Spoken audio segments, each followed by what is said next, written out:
ক্রমশ দেখা যাচ্ছে যে এটা জঙ্গি হানার ছায়া। কিভাবে জঙ্গি নেটওয়ার্ক ছড়ালো, কিভাবে হলো, এ বিষয়ে আমাদের সর্বভারতীয় সাধারণ সম্পাদক অভিষেক বন্দ্যোপাধ্যায় সবিস্তারে তিনি তার বক্তব্য জানিয়েছেন।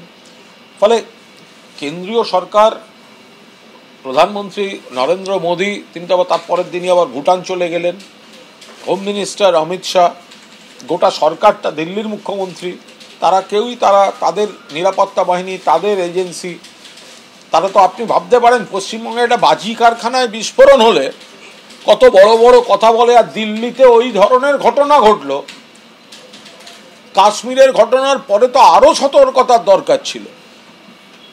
সুতরাং আজকে উনি দেখতে গেলেন কি দেখতে না গেলেন, তার সঙ্গে আসল ব্যর্থতার কোনো সম্পর্ক নেই। এখন ব্যর্থতা ঢাকতে নানা রকম নাটক এবং বক্তব্য রাখা হবে।